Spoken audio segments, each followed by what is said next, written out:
Today, we are here to celebrate the African youth through the launch of the 54 Faces of Africa magazine. I'm sure while you're walking in, some of you got the t-shirts, and on the screen there, you can see the beautiful graphics for the 54 Faces of Africa. Now, we are going to celebrate these youth by listening to their stories and celebrating their journeys through the African life. It's going to be an interesting session, and it's a packed session, packed in form of information, stories, agendas. So sit tight, please don't go anywhere, because the moment you leave the door, you're going to miss a lot. And because it's a packed session, I'm not going to take so much time.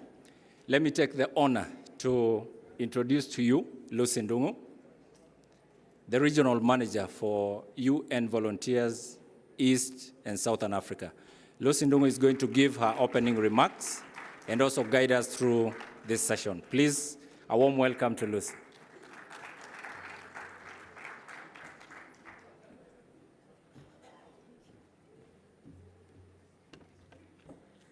The energy in the room needs to just, come up a bit, right? Youth Connect 2024. Your country.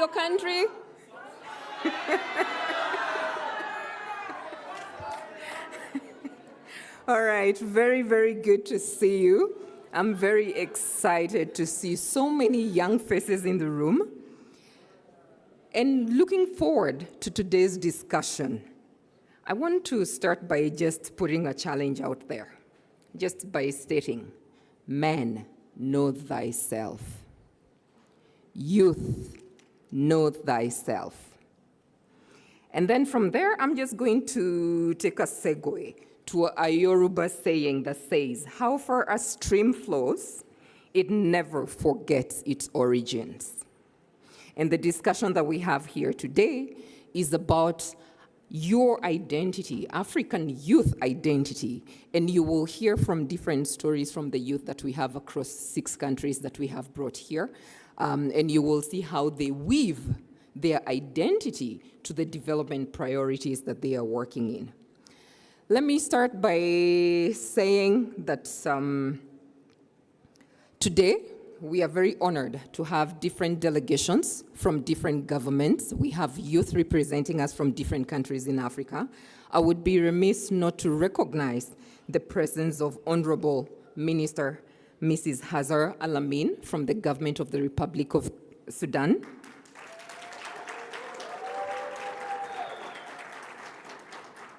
And in the room also we have Honorable Minister Elvis Nkandu, MP, Minister of Youth, Sports and Arts, Republic of Zambia. And PS Chileshe, who honored again our event last year during the Youth Connect Summit 2023 in Kenya for those who joined us. Thank you very much for being with us here today. We also have a very, very distinguished panel here, and you will hear when they start introducing themselves and telling their stories, the journey and their identity being weaved into development. Now, how did we start this campaign? I will tell you a story from 2023, where we had the PS Chileshe from Zambia, and we had a panel where we were trying to discuss African Renaissance. And what we wanted to see was, what does it mean to be African? And from that day, this campaign was birthed. And we wanted to hear from the youth in Africa. What does it mean to be African? What is it that is a priority to you that if supported on that side, you'll be able to even be more proud of your identity as being an African youth? Now, this campaign is very interesting because when we launched it, we reached out to all the 54 countries in Africa to try and get the stories from the youth, to hear from them. What concerns you? What priorities do you have? Where would you want to see your government supporting you towards your empowerment as youth? And this campaign reached over 9 million people over the period that we have been running it. For those who are very, very engaged again on social media, we gathered over 20 million impressions on social media on this. Now, what did we hear from the youth who sent these stories to us? One of the things that majority of the youth actually pointed out as a priority area is on education. And education, they brought about two facets of it. One, on reforms to be able to provide inclusive education, which then supports the skilling of youth. And two, also looking at how is this education, again, accessible to not just those populations who are in urban areas, but also in the rural settings.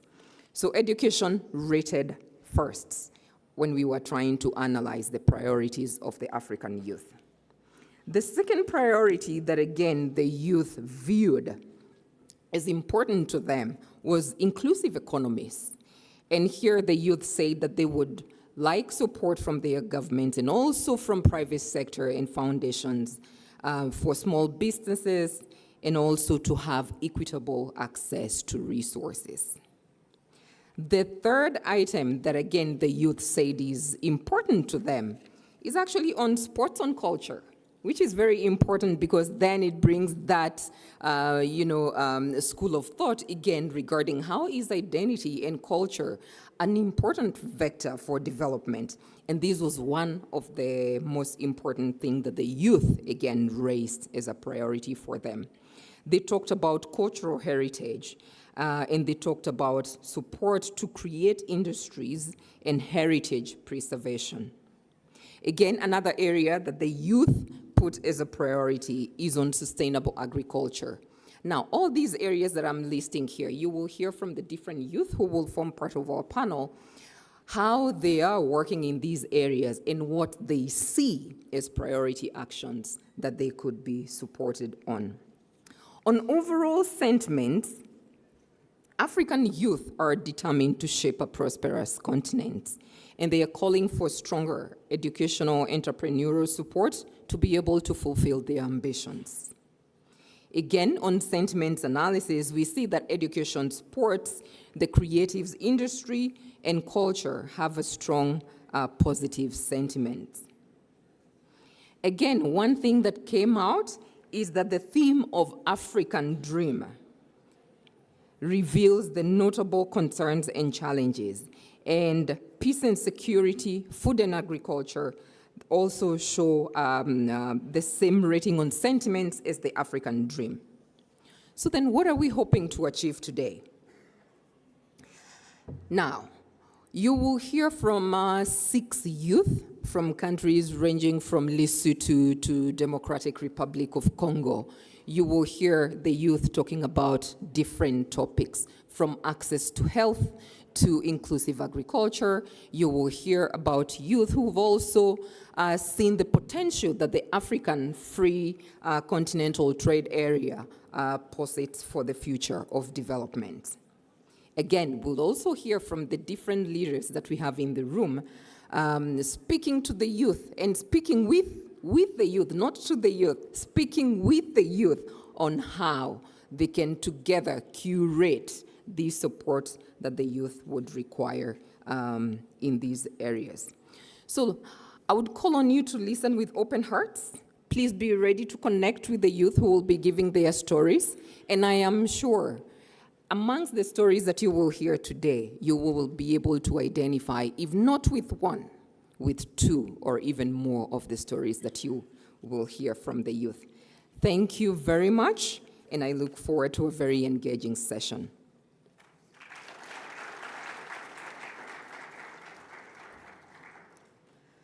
Now, at this time, I'm going to invite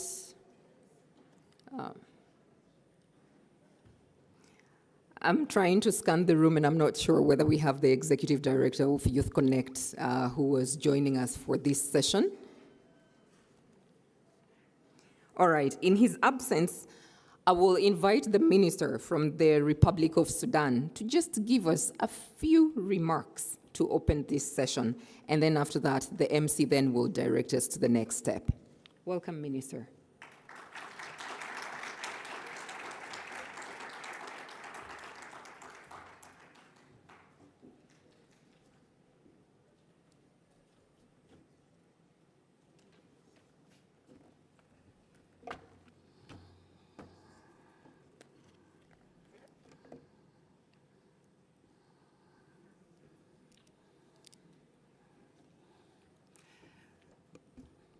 بسم الله الرحمن الرحيم.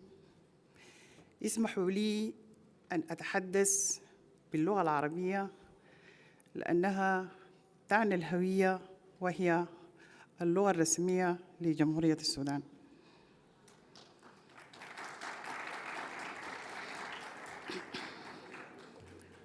السيدات والسادة، يشرفني أن أتحدث إليكم اليوم وأنا أعبر عن امتناني العميق لهذا التجمع الذي يحتفي بروح الشباب الأفريقي. قارة إفريقيا فريدة من نوعها، ويشكل الشباب جزءاً كبيراً 70% من سكان أفريقيا جنوب الصحراء تحت سن 30. فإن شبابنا يمثلون قوة هائلة للنمو والابتكار. اليوم أود أن أسلط الضوء على صمود الشباب الأفريقي وخاصة في السودان، حيث يواجه الشباب أزمة إنسانية، ورغم النزاعات فقد أخذوا على عاتقهم مسؤولية مساعدة مجتمعاتهم من خلال تقديم المساعدات الإنسانية والدعوة إلى السلام، مما يظهر لنا القوة الحقيقية للوحدة والتفاني.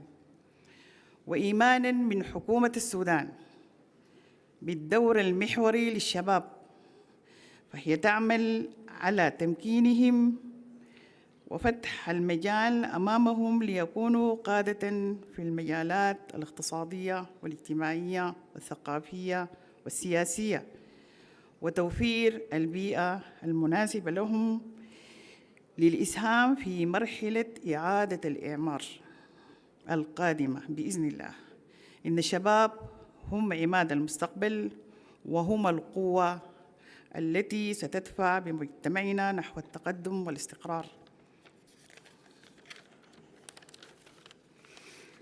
تمكين الشباب ضروري لمستقبل أفريقيا، فمع التعليم المناسب والفرص في مجالات الحوكمة والتوظيف والتحويل الرقمي يمكن لشبابنا أن يقودوا النمو الاقتصادي ويعززوا القدرة التنافسية لإفريقيا على مستوى العالم.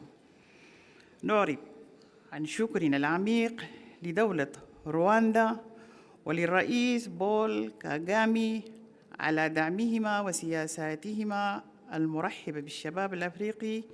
لقد سمحت هذه السياسات للعديد من الشباب الأفارقة بالدراسة والعمل والشعور بأنهم في وطنهم هنا في رواندا. أن تكون أفريقيا يعني أن تحتضن تراثنا وأن تحترم تاريخنا، وأن يكون لديك الثقة في شبابنا كرموز لمستقبل مشرق لإفريقيا. معاً دعونا نستمر في تمكين شبابنا ليصعدوا ويلهموا ويبنوا أفريقيا مزدهرة. السلام عليكم ورحمة الله تعالى.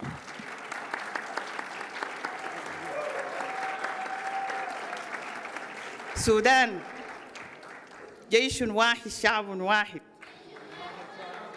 جيش واحد شعب واحد، شعب واحد خلف القائد. شكرا جزيلا.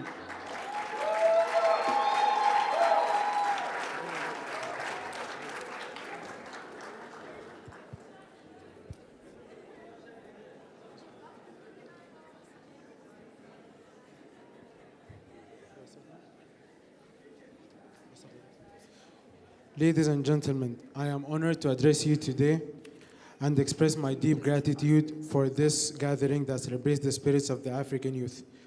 Africa is a unique continent with a large part of its population that is young and eager to contribute and advance.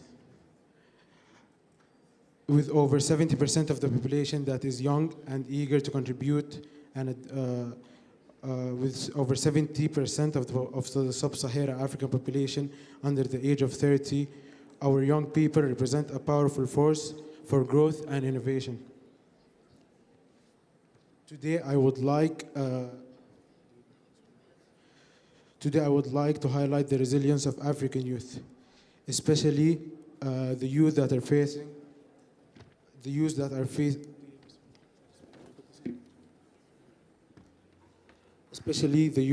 facing a humanitarian crisis. Despite conflicts, they found they are shouldering the responsibility to aid their community. They have taken it upon themselves to help their community by providing humanitarian aid and advocating for peace and showing us the power of solidarity and unity. Where we are believing, and in our belief in the Sudanese government, in its pivotal role, in its pivotal role of the youth, the government of Sudan,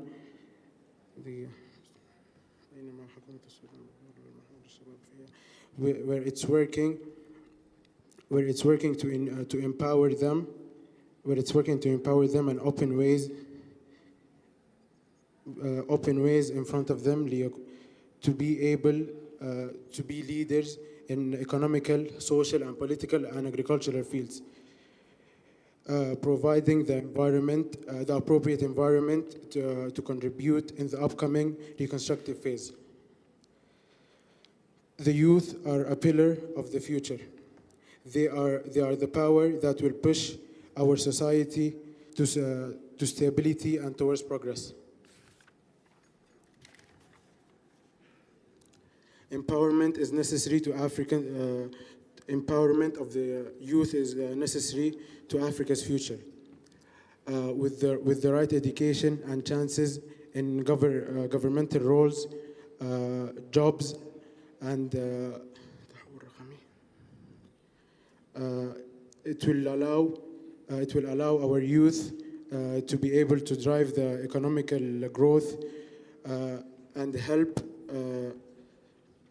and be able to compete with Africa on a universal level.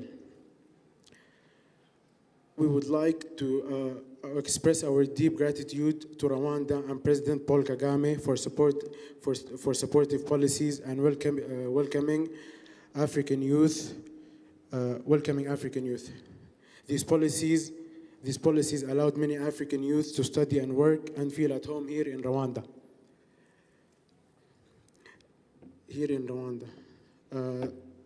Africa, just a moment, please. To be African means to embrace our heritage, to respect our history,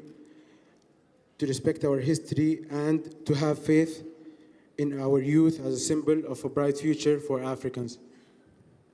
Together, let's continue to empower youth to rise, inspire, and build Africa. Thank you so much.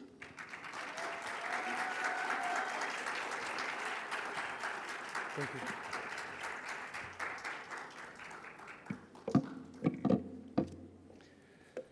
Thank you, Honorable Minister, for those kind words to the African youth.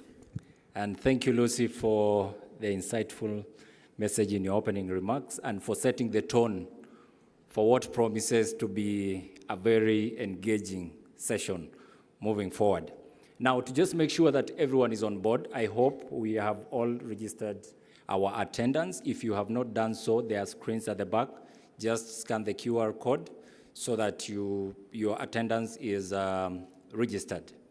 Now, what to expect during this session, Lucy has already touched on it, but just to make it simpler, we are going to have 6 of the African youth narrating their stories, and these stories are also featured in the 54 Faces of Africa magazine. These stories are going to come in 2 rounds, and in between the rounds, we are going to have the panel that is going to be introduced, going deeper into some of the themes and insights touched on by the youth that we have here. Now, to introduce an interactive session. I want to ask you, what does it mean to be African? The Honorable Minister has touched on it, but I want to hear from you. What does it mean to be African? And the interesting part, please give me your response in just 3 words. So the Mentimeter, I'll need you to give your responses through the Mentimeter, which will be launched.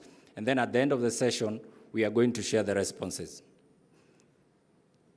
Are you ready for the next session? Are you ready for story time? Are you ready for story time? I can't hear you. So I'm going to call to the stage one of our very esteemed African youths. He has traveled miles to get here at this moment to narrate to us what it means to be African to him. So he's going to give us the first answer to what it means to be African. Please put your hands together for Manuel Adriano from Angola. Welcome, Manuel.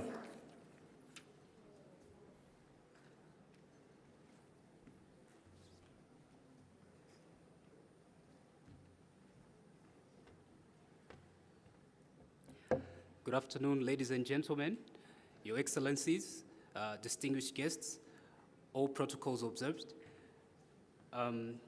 What does it mean to be African? To me, being African means humanity towards others. Being African, most importantly, encompasses from the ancient African word, Ubuntu, meaning I am because we are. Now, as Nelson Mandela once said, this does not mean that we shouldn't address yourself, but rather the question is, are you doing so in order to enable your community to improve? Ladies and gentlemen, my name is Manuel Adriano, and I'm from Angola. Over the past several years, I've had the opportunity of interning in the United Nations Information Center. I've also had the honor of serving and volunteering at the African Union Commission headquarters in Addis Ababa, Ethiopia, where I was in the office of the Secretary General. I had access to the official AU summits of heads of states and government. This is the highest level of decision-making in Africa. There, I became aware of the AFCFTA, the Africa Continental Free Trade Agreement, or Free Trade Area. This is the world's largest free trade area with the sole purpose of enabling the free flow of goods and services within our beautiful African continent. Now, what role do we have to play in this? Because remember, for years, we've been informed, we've been told to believe that we need to study towards particular career paths. We need to target those job titles, those positions, meaning we have to be lawyers, engineers, medical doctors, and pilots, even astronauts. I mean, even I wanted to be an astronaut, but that didn't happen. Long story.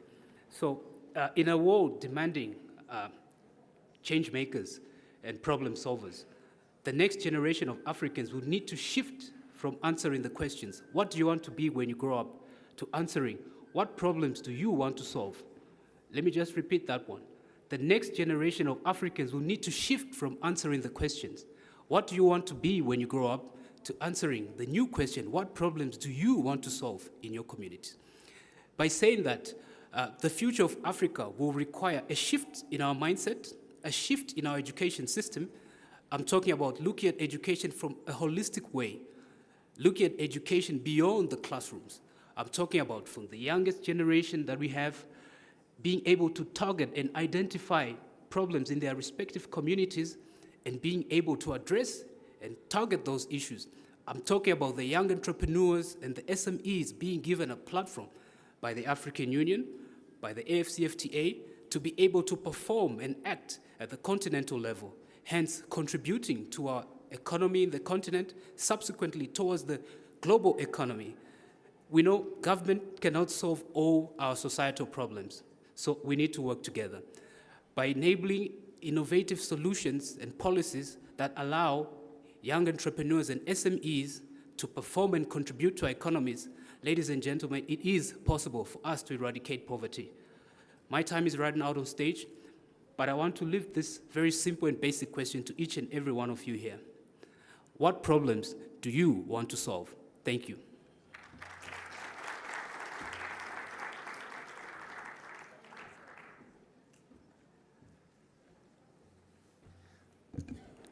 I am because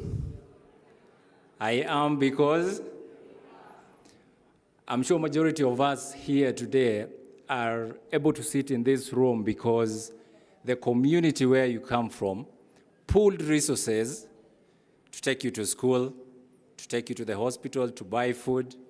And because of that kind of collaboration, we've had peace, we've had good health, we've had healthy communities. And talking of peace, there is this beautiful lady from this land, from Rwanda. She talks of a very interesting journey that touches on peace. She says, peace is ours to keep. Now, I'm not going to spoil the fun. Please welcome on stage Madam Dalida Oguyenza, if I pronounce that right. Dalida.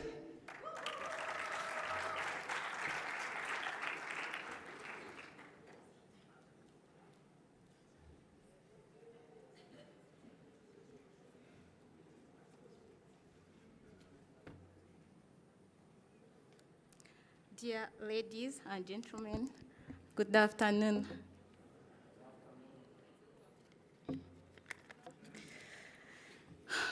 From the pool of amazing African stories, here is mine, entitled, Peace is Ours to Keep.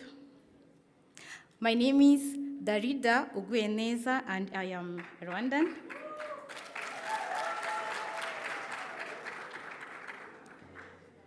I am a biology and chemistry teacher by profession, a member of YARI alumni, Ecole Africa Rwanda volunteer alumni, and I am an agri-influencer, a trainer of foundations for farming at Bridge to Rwanda. Our Africa have faced a lot, but our Rwanda have suffered the worst. My homeland Rwanda bears scars from 1994 genocide against Tutsi. A painful result of colonial divisions that fractured our Rwandan people into three: Hutu, Twa, and Tutsi. And they came and said, "Dear Hutu, Tutsi is your biggest enemy." And they came on the other side and told Tutsi that Hutu is your best and big enemy. Do you know what happened next? I guess most of you know. A mother killed her children. A wife killed her husband.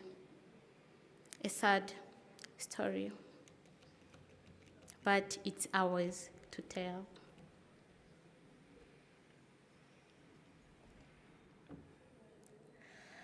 That divisions lead to loss of million lives of our beloved people, our neighbors, our parents, you know. Dear ladies and gentlemen, let me ask you, as you came here, as you are sitting here, did you see any Hutu? Did you see any Tutsi or Twa? All were lies. Shame on them. They lied. We Rwandans, we are one. We are one. We are one.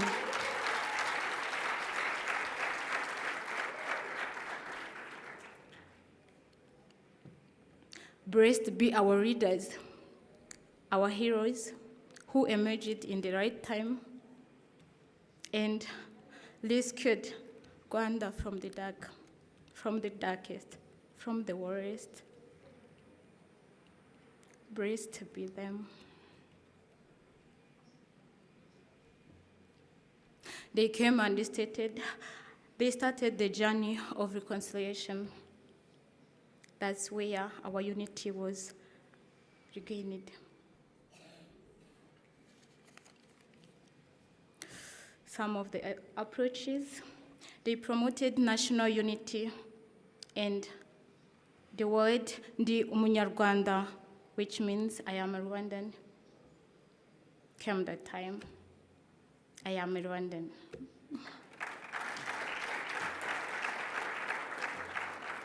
Another approach was community-based justice, truth-telling,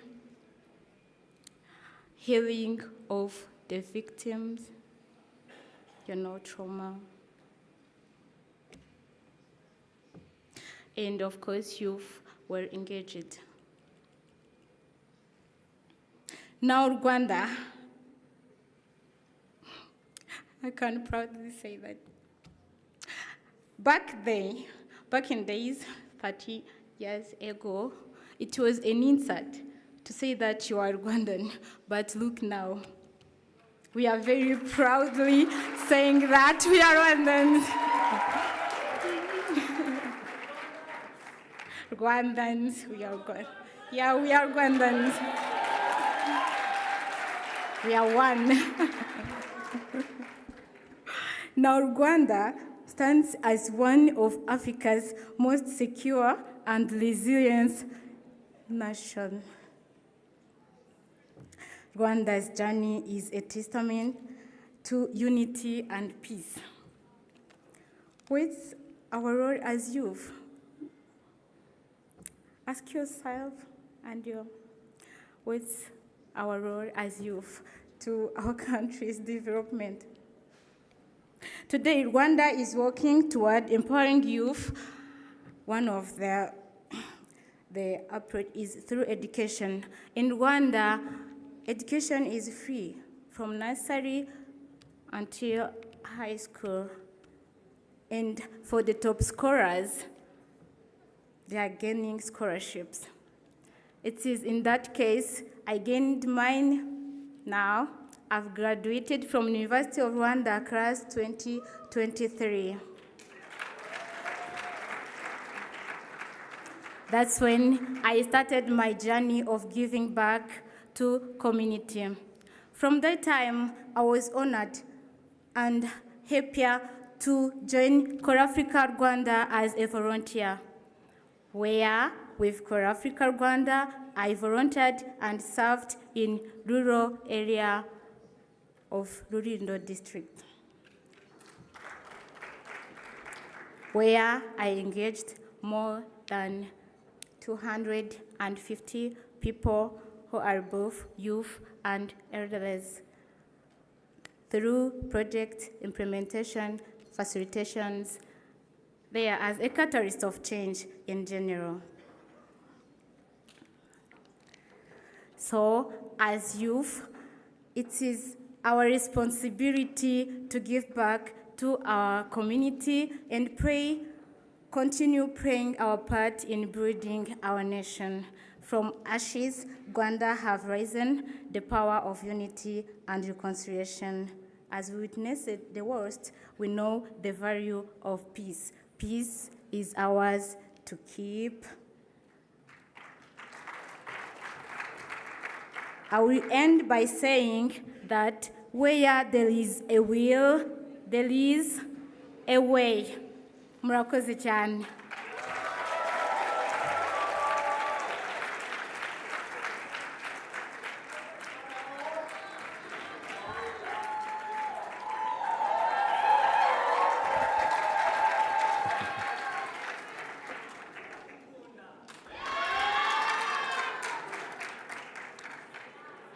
Thank you very much. Thank you very much. For the short time I interacted with Ms. Dalida, I realized she's a very shy young lady. But from what I've seen here when she was narrating, it kind of disappeared, and she became one with Rwanda. And she said, "We are one." Nice. This next one is very interesting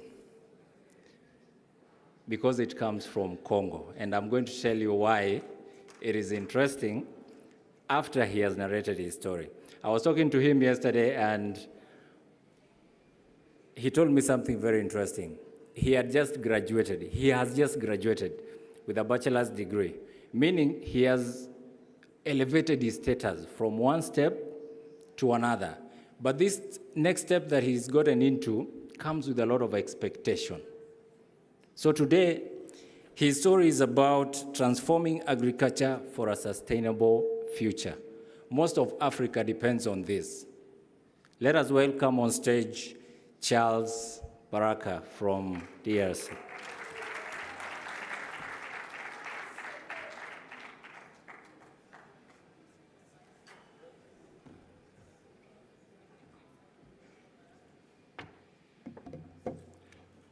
Honorables, Mesdames et Messieurs, bonjour. Mbote Nabino. Que signifie être africain? Imaginez-vous réveillé par l'odeur de la terre après la pluie, l'effervescence des marchés animés par une tonitruance et les histoires de vieillards qui racontent sous l'ombre de manguieux des histoires qui transcendent les générations. C'est là, Bukavu, la ville où j'ai grandi, à l'est de la République démocratique du Congo. Que veut dire être africain? Pour moi, être africain, c'est avoir ce sentiment d'appartenance à cette terre qui nous nourrit, cette terre qui, malgré les multiples défis auxquels elle fait face, nous continue à nous nourrir. Grandir à Bukavu, c'est également faire face aux défis quotidiennement. Nous faisons face aux défis quotidiens tels que l'insécurité alimentaire qui prévaut dans toutes les régions de l'Afrique, et plus particulièrement en Afrique subsaharienne. Nous faisons face aux défis de l'insécurité et de l'instabilité politique. Nous faisons face aux défis des problèmes de changement climatique qui affectent l'agriculture à travers le monde. Et malgré ce défi, cela a suscité à nous un esprit d'innovation et de résilience. Je l'ai constaté en travaillant avec Kilimo Green Farm, où j'ai vu des agriculteurs congolais utiliser des pratiques résilientes pour faire face au changement climatique. Et étendre cette résilience est possible. D'après mon expérience, j'ai vu la puissance des solutions comme les cultures résilientes au changement climatique, de techniques pratiques de conservation des sols et de l'eau, mais également des applications mobiles qui non seulement fournissent les informations en temps réel, mais également offrent aux agriculteurs la possibilité d'accéder aux informations du marché, ainsi de devenir plus productifs et plus prospères. L'investissement est essentiel. Les agriculteurs ont besoin de semences adaptées au changement climatique. Ils ont besoin des outils nécessaires. Ils ont également besoin de recherches qui sont beaucoup plus ancrées et focalisées sur les défis actuels et adaptées à notre contexte africain. On ne peut pas parler de l'investissement sans pour autant parler des femmes. Les femmes représentent la totalité, plus de 70% de la main-d'œuvre en agriculture dans l'Afrique. Alors, et nous ne devons pas oublier alors les femmes qui sont les piliers de l'agriculture africaine. Les soutenir n'est pas seulement juste, c'est aussi encourager la transformation. Nous devons également noter que la collaboration est la clé. Connecter les jeunes investisseurs, connecter les jeunes innovateurs aux agriculteurs expérimentés ont su que connecter également ces agriculteurs aux décideurs, et cela pourra nous permettre de fusionner non seulement nos techniques traditionnelles aux méthodes des pratiques modernes et innovatrices. Et ensemble, nous pouvons créer des pratiques durables qui résonnent avec notre culture. À la jeunesse africaine, nous ne sommes pas seulement l'avenir. Nous sommes le présent, nous sommes les leaders, nous sommes les innovateurs, nous sommes également les décideurs. Être africain, pour moi, c'est avoir ces privilèges, la responsabilité de forger un avenir où la fin devient un chapitre oublié. Engageons-nous alors à mener nos traditions profondes, à les allier aux pratiques innovantes pour pallier à cette insécurité alimentaire qui prévaut sur notre continent. Ainsi, cultiver un avenir où notre continent se nourrit et inspire le monde. Alors, avant de quitter ici, à vous la jeunesse africaine, je vais vous laisser une question. Qu'est-ce que vous aimeriez que les générations futures gardent de votre passage sur cette planète? Je vous dis et je vous remercie. Maton Domingue.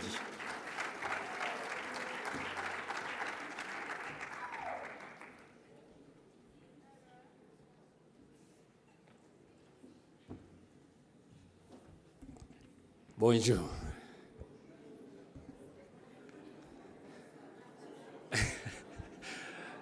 That is where it ends. For the French speakers, did you enjoy the story? Please shout Youth Connect if you enjoy the story. Okay. For those who did not get the story, I'll invite on stage Sika to give us an English version. Sika, please.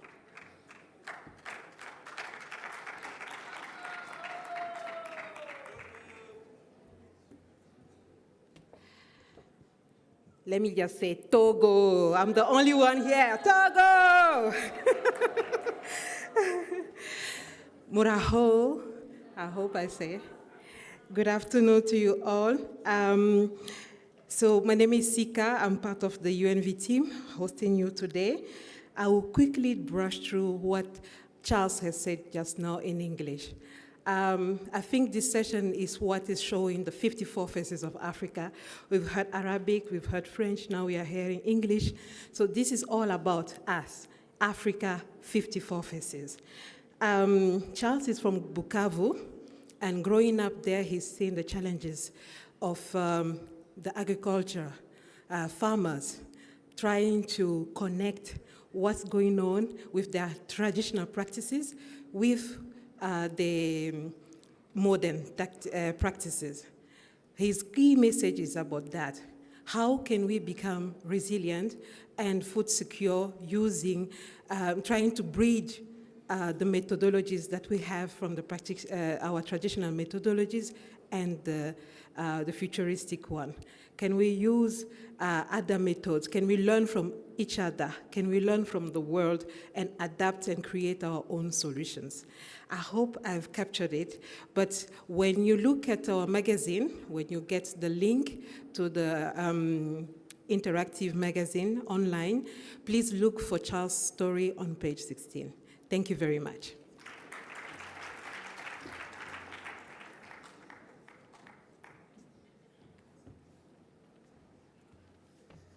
Thank you, Sika, for being brief. One of the most important factors is resource management, and time is the most important factor. So we are trying to save time so that the youth can take the remaining time to go and do something productive. Is that right? Okay, so one of the interesting factors about DRC that I mentioned when I came here is the music. Congo has very, very, very interesting music. You can be seated in public space with your headphones, and people can see you smiling, but deep inside, your internal organs are sweating because you're dancing thoroughly inside. Is that true or false? True or false, people who come from DRC? Come on. Now, let us give a round of applause for our storytellers. Another round of applause, please. Make it warm, make it warm, make it warm, make it warm. Thank you very much, Charles. Thank you, Dalida, and thank you, Manuel, for those very interesting and insightful stories. For the next session, please allow me to hand over to Lucy Ndungu and the panel for a deeper insight into some of the themes and insights touched on in the stories by our African youth. Lucy. Thank you, Edwin. I want to recognize one of our panelists who has joined us, Honorable Minister Lesawana, Minister for Gender, Youth, Social Development of Lesotho. Welcome, thank you very much for joining us.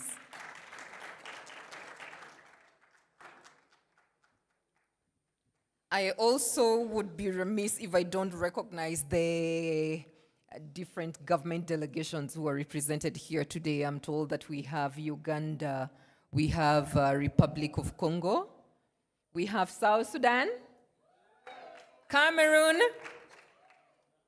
All right, so you can clearly see we have the 54 faces of Africa. A majority, for those whose countries I haven't mentioned, please state where you're. Togo, one person from Togo.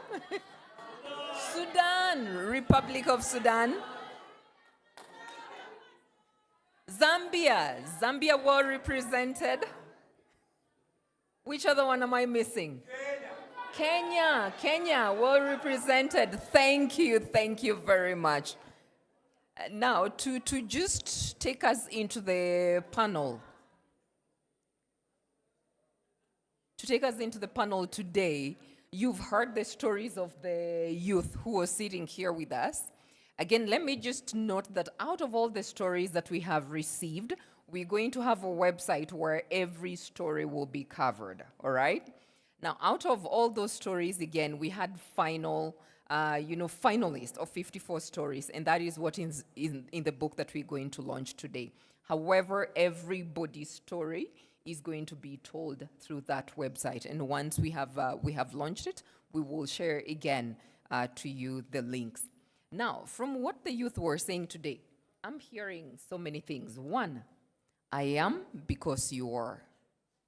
Ubuntu to the Southern Africans in the house.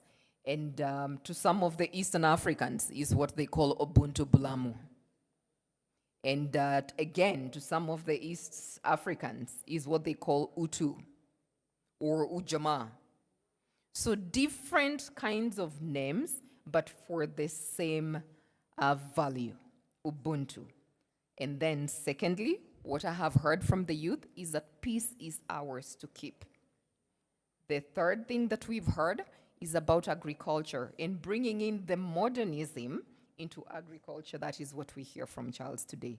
And then, of course, we've heard from Manuel about having a borderless Africa, how to improve movement and trade in Africa.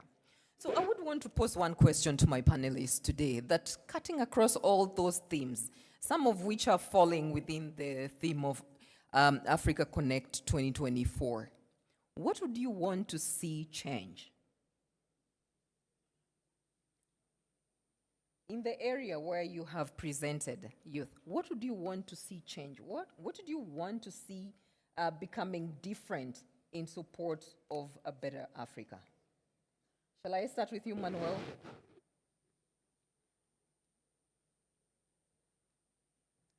I think we'll need mics here.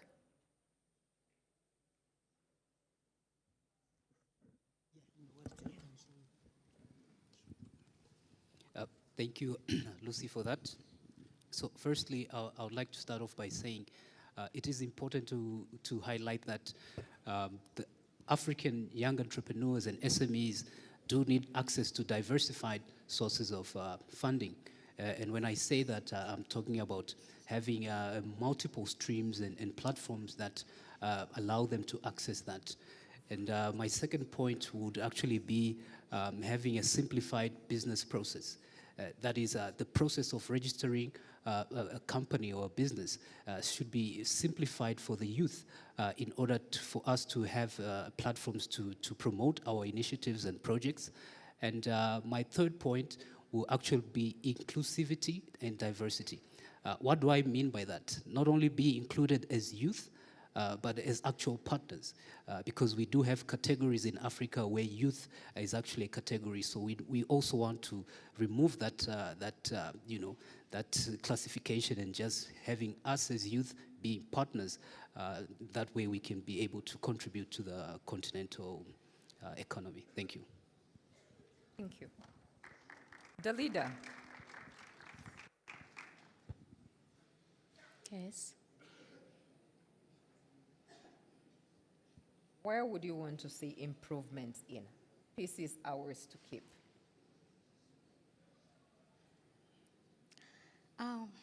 For improvements, for peace is ours to keep, is that we, youth, have to put in practice and take peace as our responsibility to keep. Feel as if you are a part of it as youth. Yeah.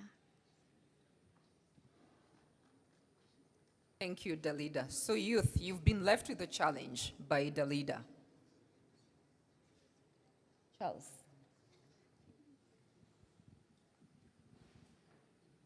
What would you want to see improve when it comes to agriculture?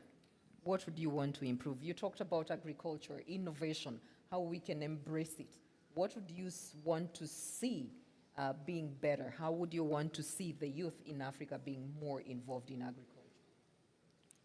I'll give the answer in French.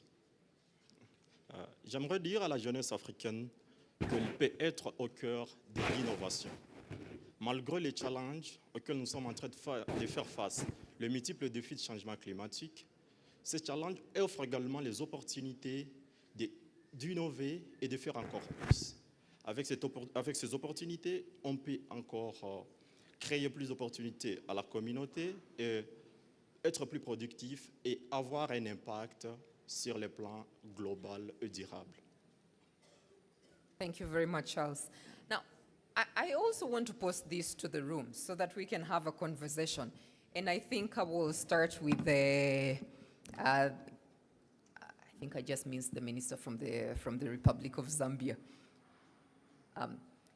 So please, what do you want, or as governments in the room, we can hear from anyone, from the governments in the room, how would you support youth empowerment before? For instance, PS Chelisha, what is the government of Zambia doing to support youth empowerment in Zambia?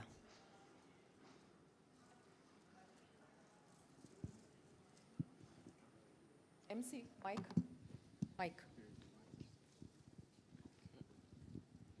One of the things we did in 2022, as you well know, the new government, which is called the New Dawn government, came into effect August 2021.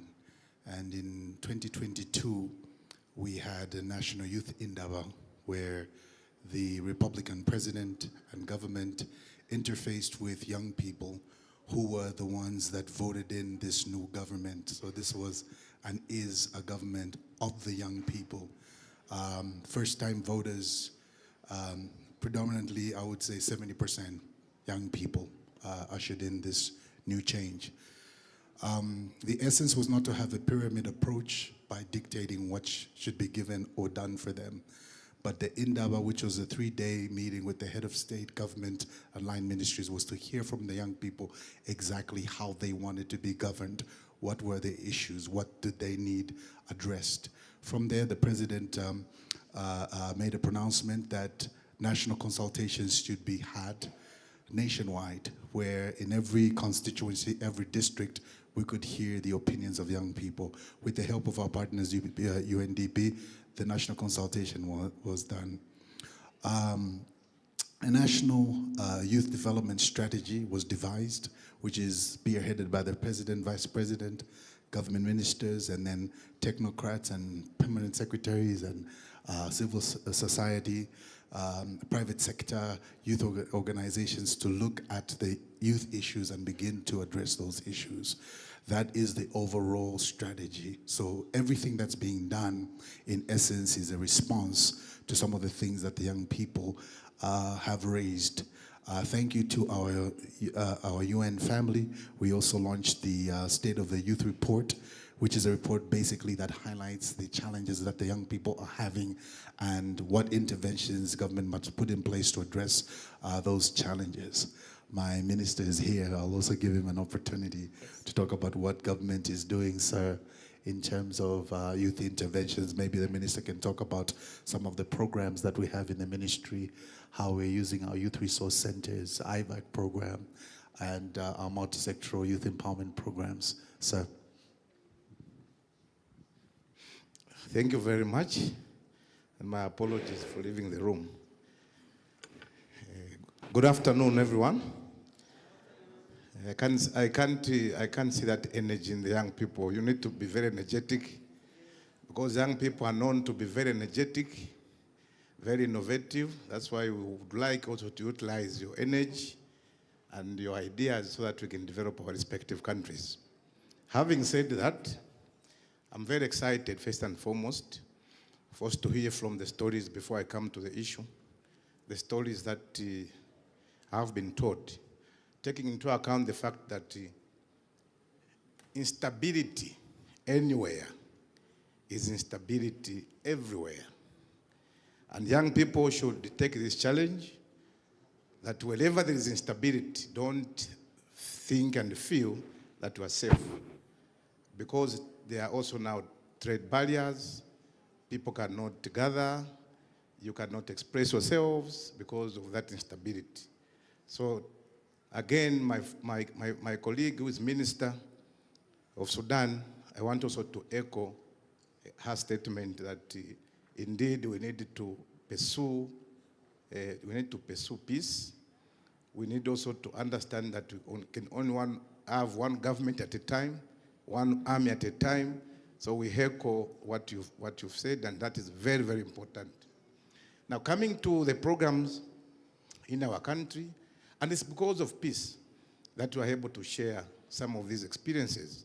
That's why we should always value peace. One of the issues that we are promoting is under devolution of power. The rural youth, first and foremost, is the most neglected. In urban and peri-urban areas, you'll be able to access a lot of things. But in the rural parts of the countries, not only in Zambia, but I believe that even in Lesotho, everywhere, there's this challenge. So what we've done is to come up with a deliberate policy that we should get into these rural areas. In some cases now, we are even planning to do what we are calling skills on wheels, so that if they cannot access internet in those respective rural parts, there will be a vehicle, a container that could go there, train people in a lot of skills with internet installed, so that those rural areas will be able to access what their government is providing.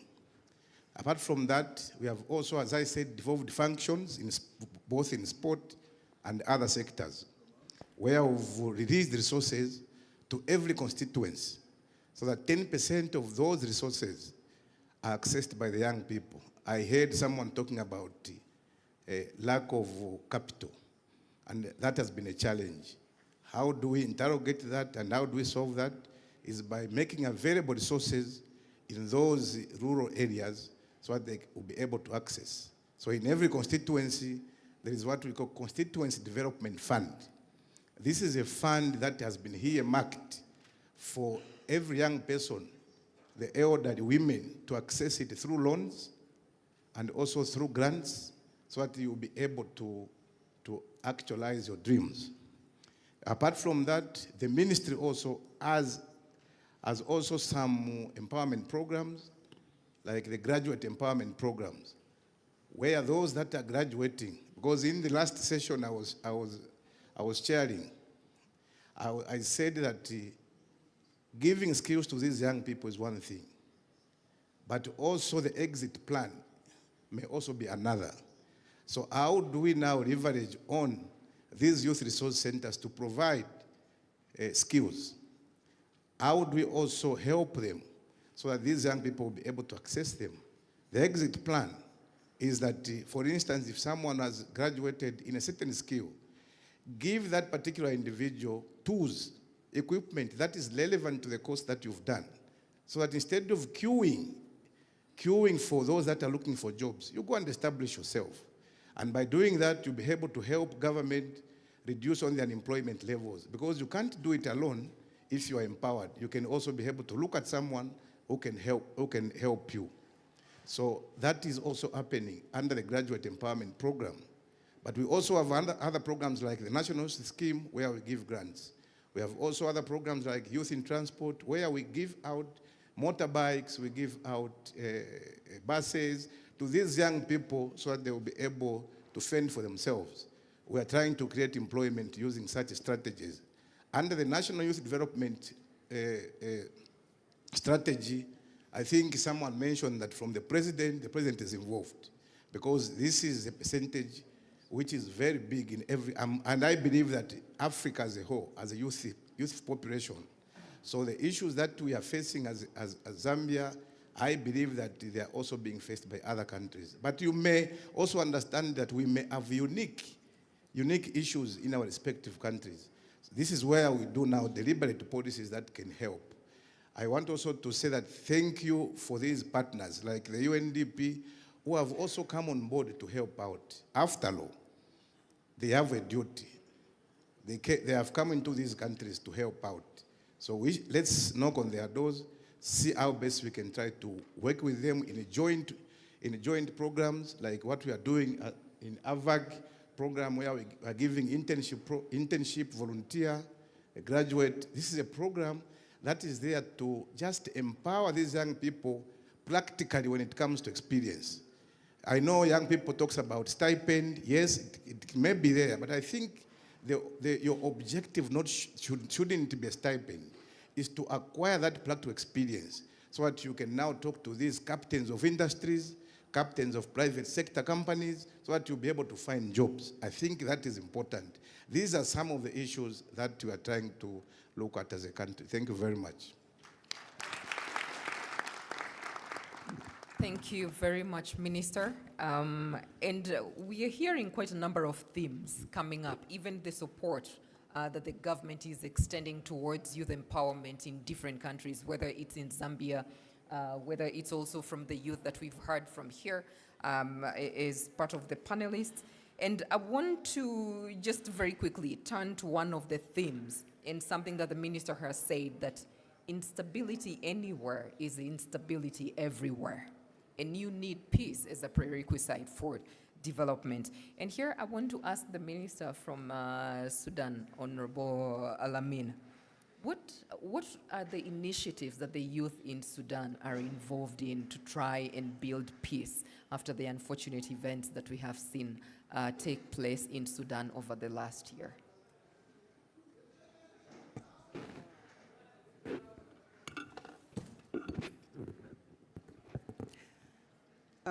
السودان في خلال الاستقرار والسلم هنالك برنامج مطروح على المستوى الحكومي.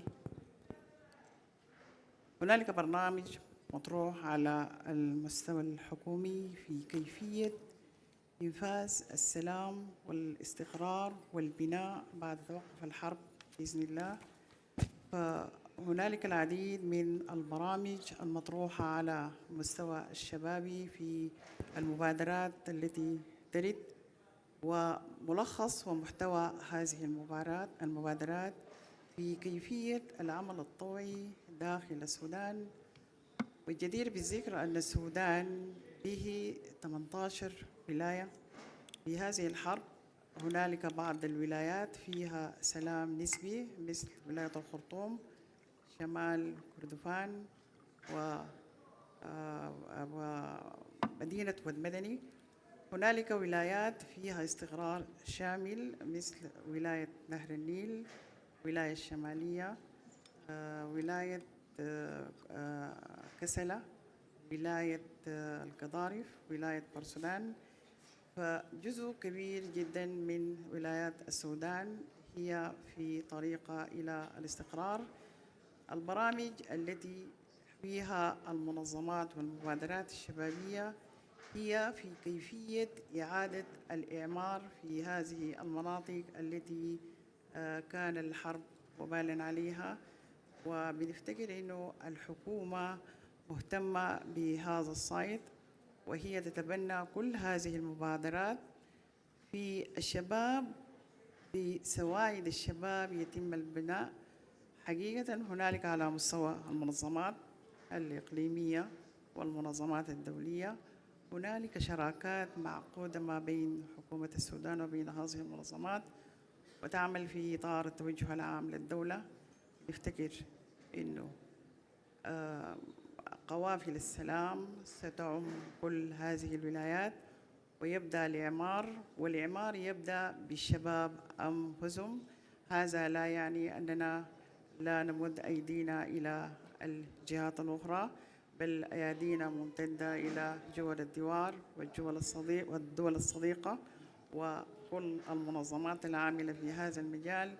ونعتقد أننا في السودان نطرح سياسات عامة باعتبار أن يكون ويتم البناء في إطار برامج التنمية المستدامة، واللي هي تعمل على إعادة الإعمار بكامل يده.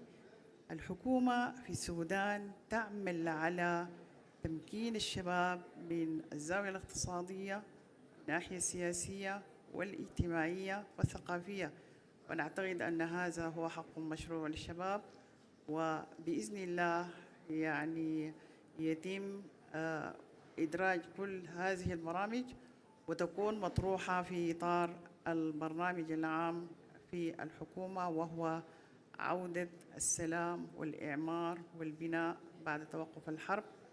وهنالك يعني إضافة، شباب في السودان هنالك برامج تحتويه تماماً باعتبار التعامل مع التدريب المهني أو التدريب الحرفي، ويشمل فئات متعددة. واحد، الذين فاتهم قطار التعليم لأي من الأسباب، سواء كانت على مستوى اقتصادي أو الحروب التي لعبت دورا في الفترة الأخيرة، أو بسبب عدم التوظيف ووجود العديد من البطالة. فنعتقد أن السودان يهتم بهذه التجربة، ولنا فيها دور كبير، لنا فيها باع كبير، واستطعنا أن نتعامل مع المهارات ونرفض بها الأسواق ونخرج بالشباب من الضيقة الاقتصادية، ويمكن أن نقول أننا خرجنا بهم إلى التمكين الاقتصادي. حكومة السودان تعمل على الاستعداد في الفترة القادمة بإذن الله على التحول الديمقراطي، وذلك بتبنيها للمؤسسات التشريعية التي تعمل على استيعاب الشباب وسماع صوتهم وكيفية إدارتهم للمسائل السياسية، كيفية مقدرتهم على صنع القرار، وبالتالي يكونوا جزء أصيل. أعتقد أن الدولة في هذا المنهج تسير نحو الشباب يقود العالم، الشباب يقود أفريقيا، الشباب يقود السودان. وإن كان لي كلمة أخيرة، يعني أطلب من القائمين على أمر هذا المؤتمر أن يرتب هذا الحديث باللغتين الفرنسية والإنجليزية. فنحن نقول لكل هذا العالم ماذا نفعل في السودان. نحن في السودان في سلام وفي أمان وفي طمأنينة، وبإذن الله ساعون إلى البناء والإعمار، ونحن نصنع أمة ونصنع سودان قادم في صور جديدة يحكمها الشباب ويديرها الشباب. شبابنا في السودان أكثر من 65% من الفئة السكانية في السودان. شكرا جزيلا.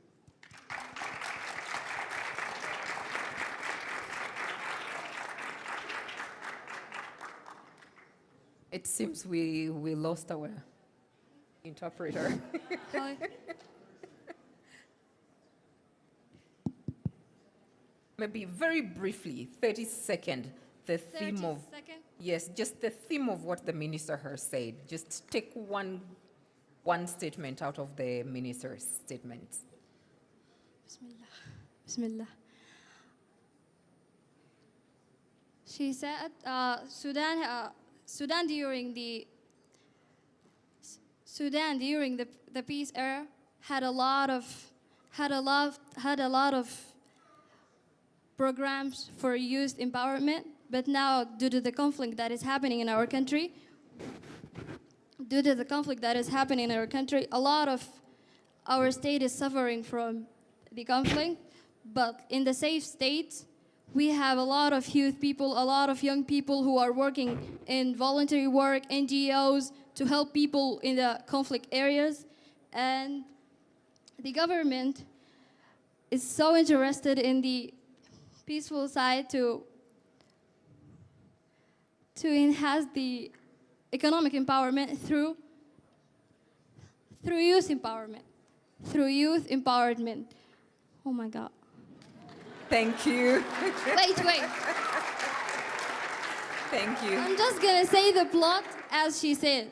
She just said that we're gonna enhance the youth capacity after the peace because we are really interested in that. And then after enhancing the youth capacity, which is the most important thing that we have, it's gonna lead to the peace. And she said we are making youth to lead the world. We are making the youth to lead the world.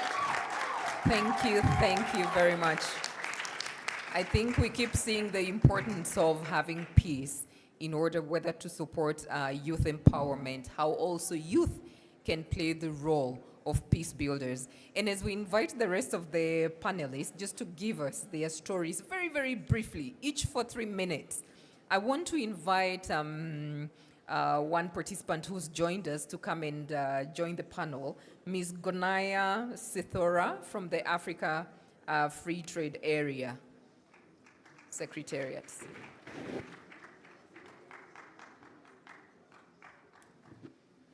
Thank you.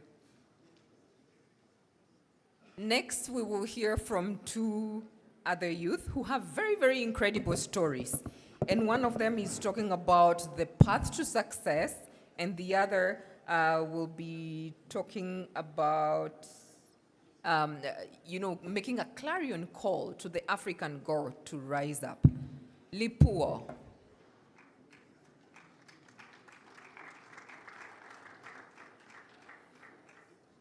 Come on, let's show her some love.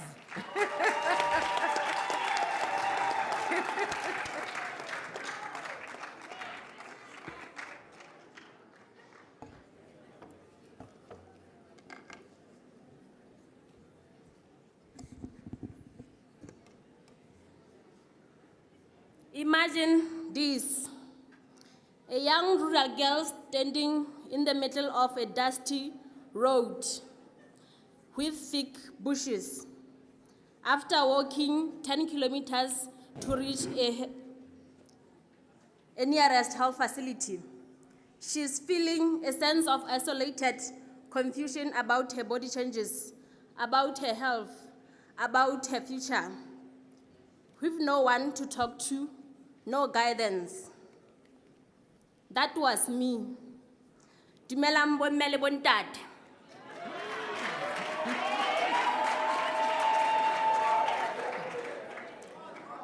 Hello everyone. I'm Dipua Mokhesi from the Mountain Kingdom of Lesotho.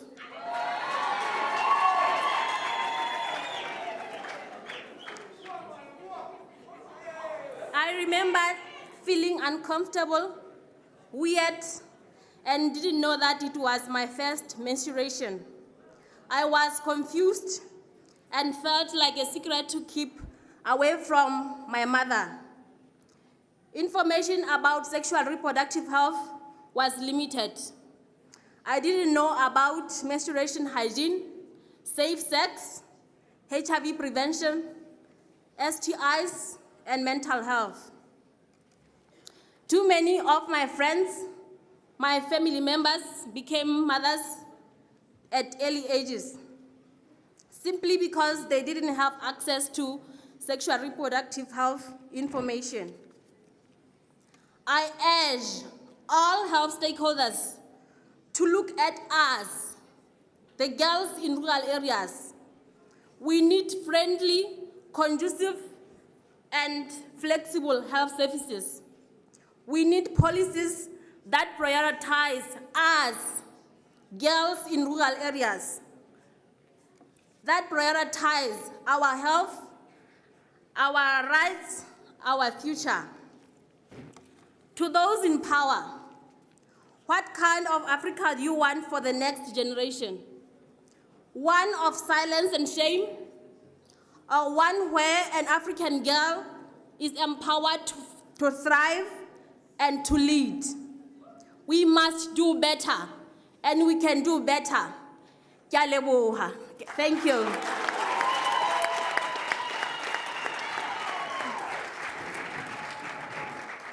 Thank you, Lipuo. Last but not least, we will hear from Usman from Mauritania. And he has a very compelling story. Then we will come to you so that you can tell us briefly, even as we are running the Mentimeter. Please don't forget to put in your views there. What does it mean to be African? But after Usman's story, I will have just a few questions directed to the Honorable Minister from Lesotho and also to some of the panelists here. Come on, show some love to Usman.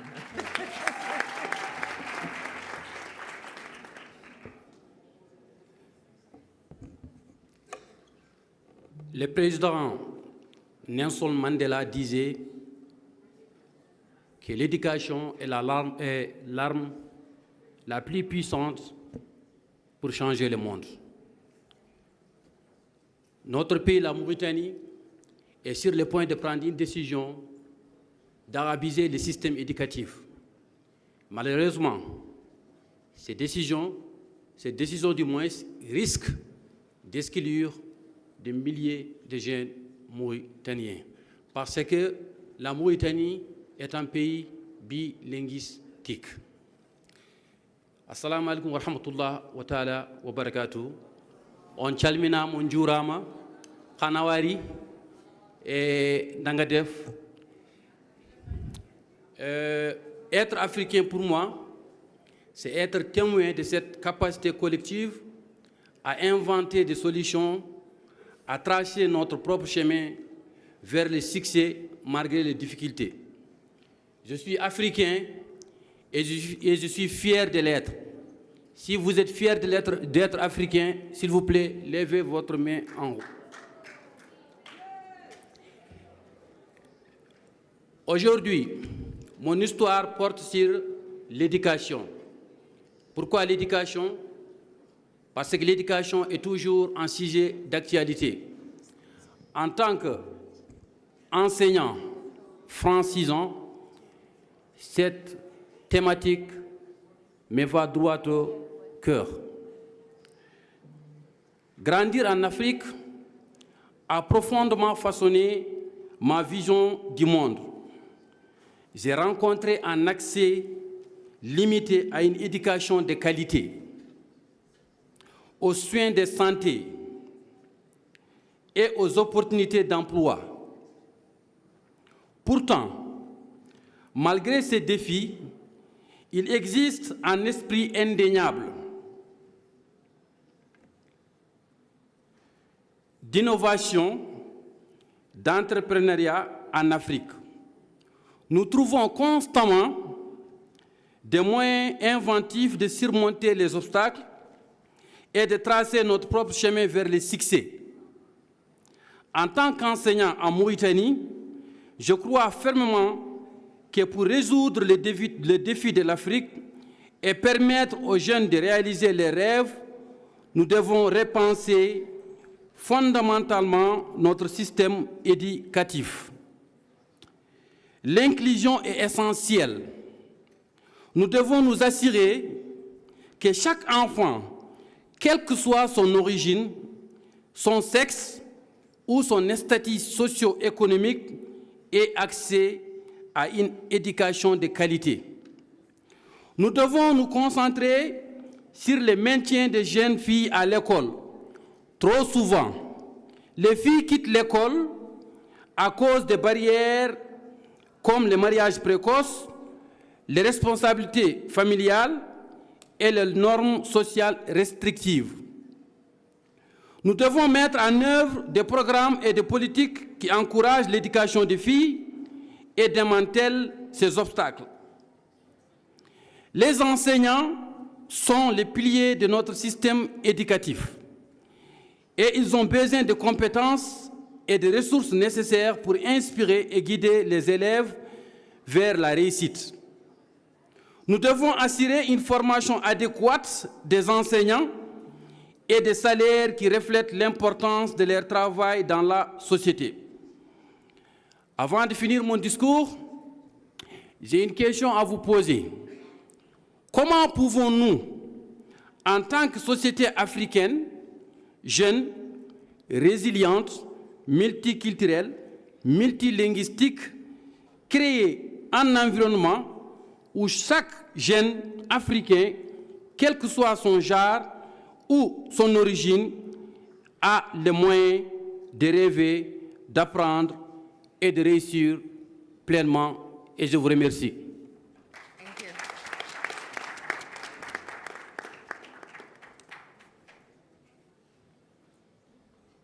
Sika, would you? I don't think everybody got these gadgets, so Sika will just very quickly give you just a highlight of what Usman has said. We do it like before, short and precise. Good afternoon again. So Usman is a teacher. He's a teacher from Mauritania, and he is fighting for reform in our education system. As a teacher, he believes that to solve Africa's challenges and enable young people to realize their dreams, we need to rethink our educational system fundamentally so that it becomes more inclusive, that the teachers are trained with the skills that they need, and that they receive decent salaries, and that young girls are also kept in school. This is the main message of Usman. Thank you. Thank you. And now to my final two questions, and based on these last stories from Lipuo and Usman, I would want to direct my question to Gonaya. And we heard right from the start from Manuel when he talked about the AFCTA. And we have also heard from different people who have intervened on how to empower the youth. Some of them talked even, access to trade opportunities, access to commerce. So I would want to ask you, what are the steps that the AFCTA has made, and how can the youth take advantage of those steps to be supported towards taking part in trade and commerce in Africa? Thank you. Okay, I thought this was not working.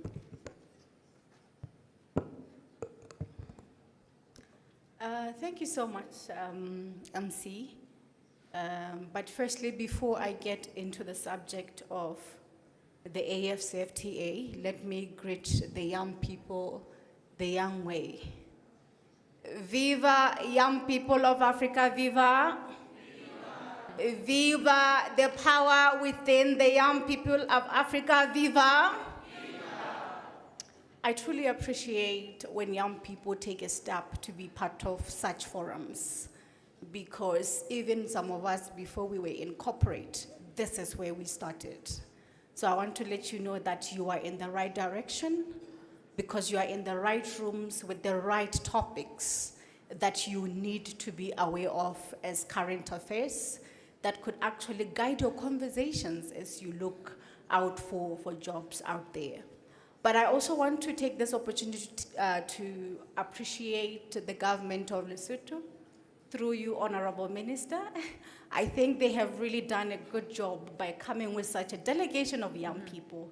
If we could have such ministers coming for youth forums with delegations of youth in their countries, I think this would be very appropriate, because we do understand you are the leader and the voice of the young people to the parliament, but the problems come straight from the young people.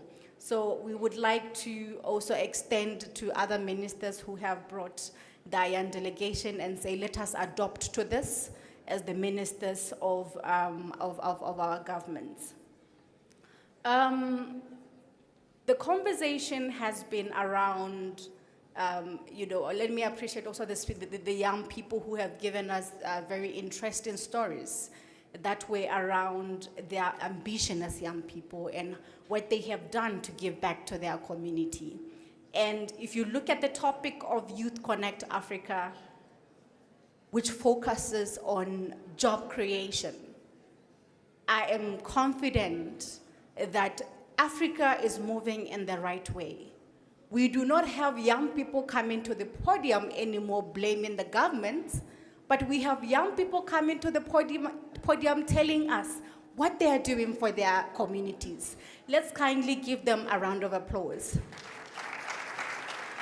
I believe that it starts from you as a young person, finding what is needed within your community. Firstly, you find your talent, you find the need within your community, and then you address it. After addressing it, you do what? You monetize that project. That is why we have what is called social entrepreneurship, right?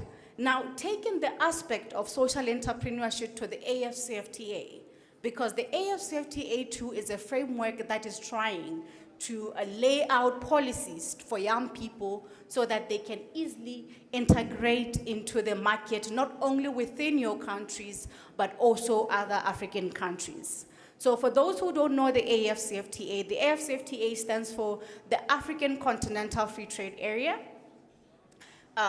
In 2018, heads of states of government of Africa came together and agreed that for Africa to develop and move forward, we need to economically integrate, meaning that at that state in 2018, countries were still facing barriers when they want to trade among each other. I'm from Botswana, and I really love plantain from Uganda and Ghana. And why should I really go through hurdles if I'm an entrepreneur or a farmer of plantain and I know that there's a market in Botswana for plantain and there's a barrier for me to sell my plantain in Botswana? So the AFCFTA agreement is an agreement that heads of states have agreed that now Africa has to start trading among each other at low cost and in 10 years at free. And when we mean free, we mean no taxes, no custom duties will be needed for your products to be traded to other countries. So be in the look of the AFCFTA information, but the most important part of me being part of this panel is to talk about the integration of women and youth within the AFCFTA framework. Because even though heads of states have signed this agreement and they are very ready to trade without any hurdles or barriers, they do also understand that women and youth account for majority of trade or informal trade in cross-border trade. So it was agreed in 2020 at the 35th Ordinary Summit that women and youth have to be included within the scope of the AFCFTA agreement. It was then decided by heads of states and ministers of trade that a protocol on women and youth in trade has to be developed by the AFCFTA Secretariat, in which this protocol has been developed. And I'm very glad to announce to you that after intensive 2 to 3 years of negotiations of developing this protocol, it was adopted by heads of states earlier this year. And what do we mean? What is a protocol? This protocol is a framework within the AFCFTA agreement that actually gives heads of state provisions or what to do when they are implementing the AFCFTA agreement, but what to consider when it comes to women and youth in trade. So the protocol prior to it being developed, we had to go through national consultations. Every country that was represented had to bring forward the recommendations from the national consultations, but also as the Secretariat, we also took a part into regional consultations and other consultations with the regional economic communities, just to make sure that every young person within Africa is integrated and heard, and their challenges will be addressed in this protocol. So the protocol now is looking forward to its implementation. The first phase of the protocol will be implemented. The first strategy that is currently being developed by the AFCFTA Secretariat to implement the protocol is the Ministerial Regulation on Preferential Market Access for Women and Youth in Trade. We do understand that, okay, the protocol on women and youth in trade is there, it has been adopted, but still, women and youth need preferential treatment for them to access market. So this ministerial regulation, it will direct ministers of trade who will sign that document to say that I, as Rwanda, I signed this ministerial regulation to implement the protocol on women and youth in trade with Article 10 that talks about access to finance. I agree that as Rwanda, I will build a national investment fund to assist the young people in trade. So that is basically the update on the protocol on women and youth in trade. I wish I had more time to share with other protocols, including investment, dispute resolution, settlement, and others. Thank you very much. Thank you very much, Gonaya. And now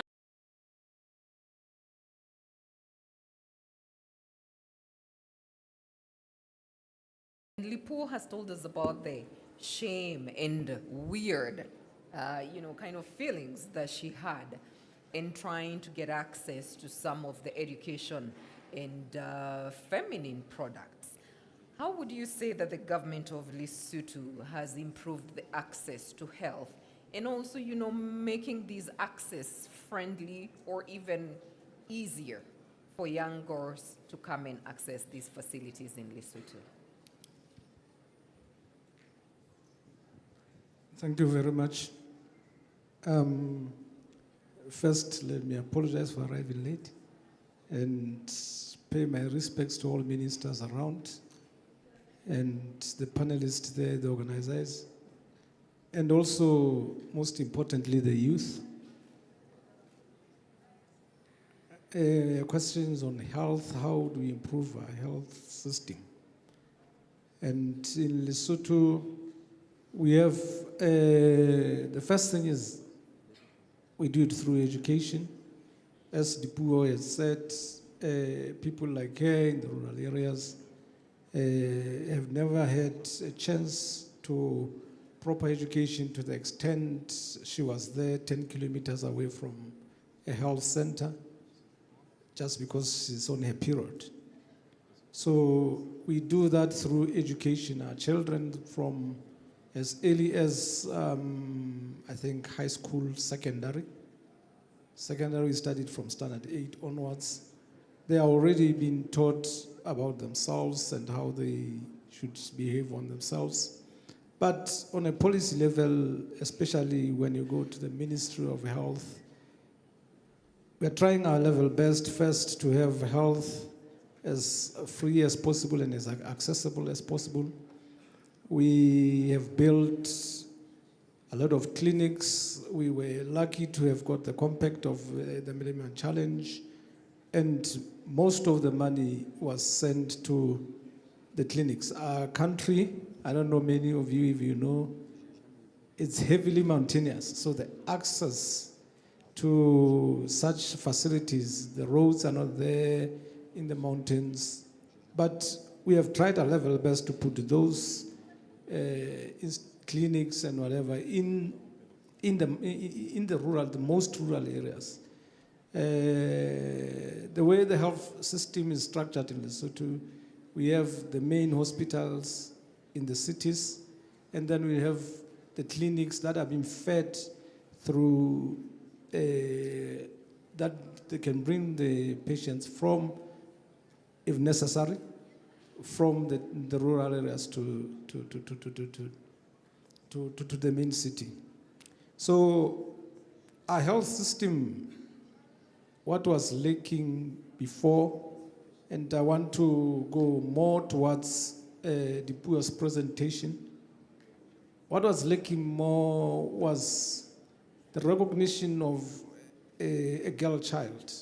And I think it's a bit of a problem through our African countries all over. It is from how we are brought up. Sexual education has in the past been something that we don't talk about. Children will be recognized as silly if they talk about such things. So, but we have transformed a lot from that. That is why I'm saying we are now teaching them even from early as secondary education. So that's how we are dealing with our health system. Thank you. Thank you very much. And now I know the MC has told me that we have run over time.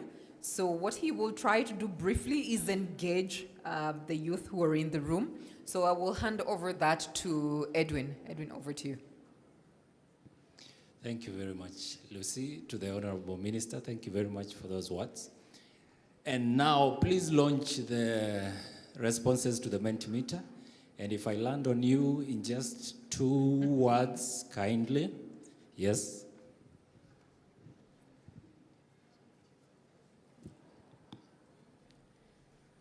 Our dear panelists, ladies and gentlemen, my name is Quinto Ojok from Uganda, and I represent the National Youth Council Uganda. Firstly, I would like to attempt a question with specific regard to what do you want to be done to change the narrative? That question is living rent-free in my head, and I don't want it to bother me as I return to Uganda. Now, firstly, I want you to note that Congo holds the biggest percentage of cobalt. It is in DRC, followed by China. But are you aware that cobalt is the biggest raw material for electric vehicle revolution? Now, China and other global capitalists are taking this raw from Uganda here, and they bring it back to us expensively. Now, what if we bring the factories that make these things from here? Don't you think we were going to employ 1 million young people here in Africa? How are we going to do this? Policies. Policies. Now, in Uganda, the president, and that is, of course, the Hebo president, Yoweri Kaguta Museveni, has come up with a policy that for these raw materials, a given number of percentage, you will make it here. Through policy, you will not take these raw materials from here, raw as they are. Bring the factories here, make them here, and then take them to the global market. And this will employ a number of young people.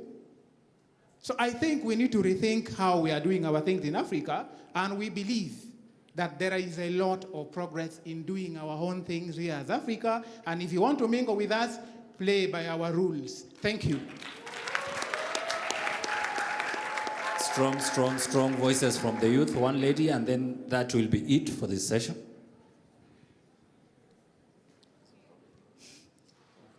Bonjour à tous, je suis Nana Wenpude Justine du Burkina. Je sais qu'il n'y a pas beaucoup qui parlent français ici. Alors moi, je voudrais déjà saluer l'initiative du leadership que je vois ici, parce qu'au-delà du leadership générationnel, il y a l'éducation intergénérationnelle aussi que je viens de voir ici.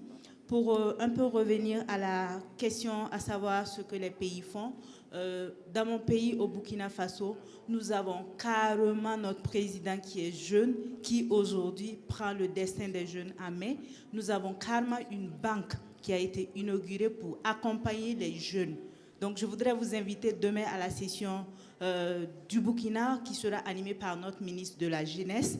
Et après, je voudrais aussi, par rapport au Youth Connect, je voudrais qu'au-delà des aspects économiques, que nous puissions aussi interagir sur le plan social. Parce que nous devons aussi partager nos expériences communautaires. Même l'humanisme nous devons aussi partager ça entre nous pays parce que c'est l'Afrique, parce que c'est nous qui gagnons. Merci.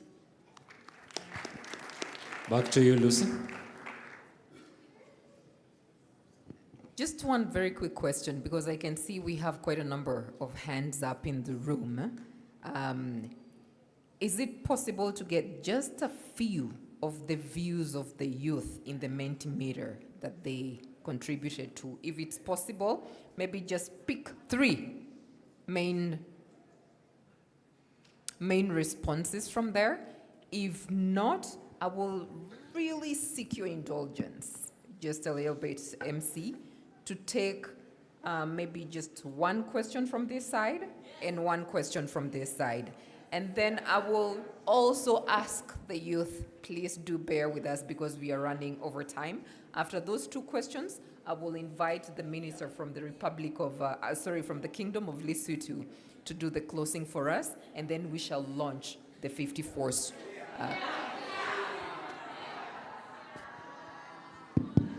Hello, everyone. Ladies and gentlemen, first, I want to thank Rwanda. I want to thank President Paul Kagame to be here in Rwanda. My name is Zulekha Shunebo, medical student from Sudan. First, I have one question. Can someone answer me? Can someone answer me? All of us children of Africa. All of us children of Africa. So let us be together and help us. We have many youth die every day in Sudan because of the war. We need help from the other country, Rwanda, Uganda, Ethiopia, and all countries. Let us be together. So in the Youth Connect Africa community, I want to suggest why we give chance to people from the war, from Sudan, from any country to be here, to take a chance to tell you the story of the war, study of the challenges that we face in education, in life. We missed the home. We lost the senses of security. We lost everything. We come here again with hope. So let us take one suggestion. We want from you, all of you guys, to give chance to Sudan in every Youth Connect Africa to show you what is the Sudan, what is the youth of the Sudan. Thank you.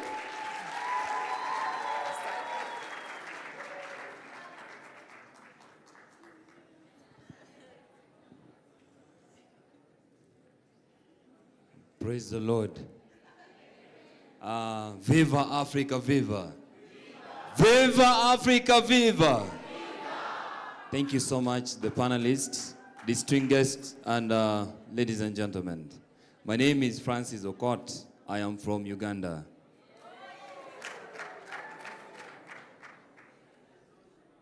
Before I go far, in the year 1888, Lord Frederick Lugard came and mentioned a statement that I traversed the whole of Africa, and I found out that they have the best education system and the best culture. For us to colonize them, we need to destroy their culture and destroy their education system. Today in this room, I would start by giving a concern. Millions of youth following on the online and thousands of youth here today in this summit are full of ideas and concerns and comments to make and questions. Yet we have 3 minutes for 10 people to speak. I would request as a feedback that in the upcoming sessions, can we give ample time to listen to this youth?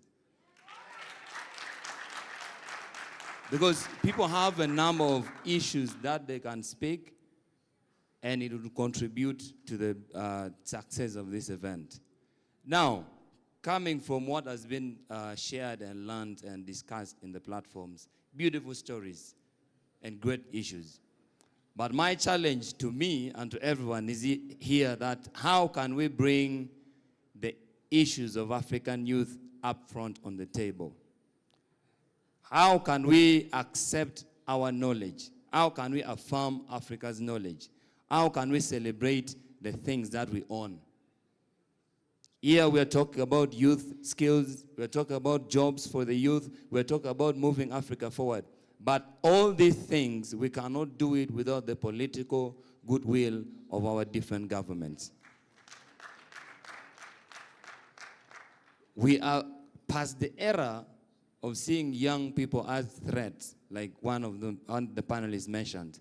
The young people are not looking at government for solutions, but rather young people are coming up with innovative ideas and solutions. That needs to be appreciated by the government in Africa. As I sit down, I implore all the young people not just to take the conversations in this room as echoes, that is sweet melody to the ears, but rather we go out and we start from somewhere. We implement from the little that we have had, we borrow from the concepts from the people that were selected to speak, and we do something, and Africa will move forward for God and my country. Back to you, Lucy. Thank you very much, and your recommendation is well noted. We will try and create spaces. Even you youth, help us, speak to your governments, speak to the organizations and institutions that make decisions. Create these spaces where your voices will be heard. Create areas where you can come up with innovative ways of even passing these messages to the decision makers in your respective governments. Thank you very much.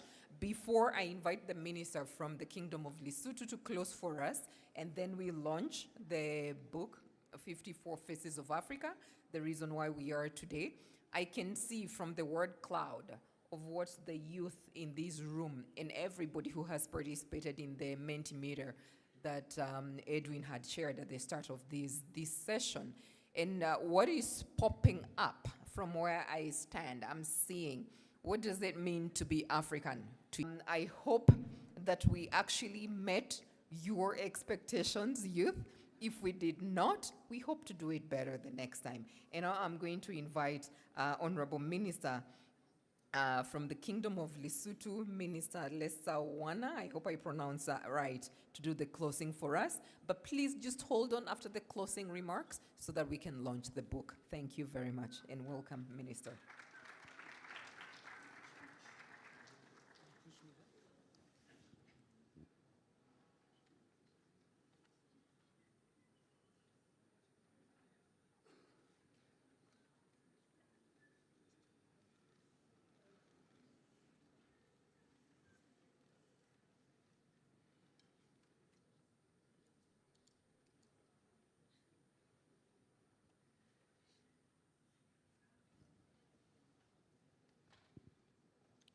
Thank you once again.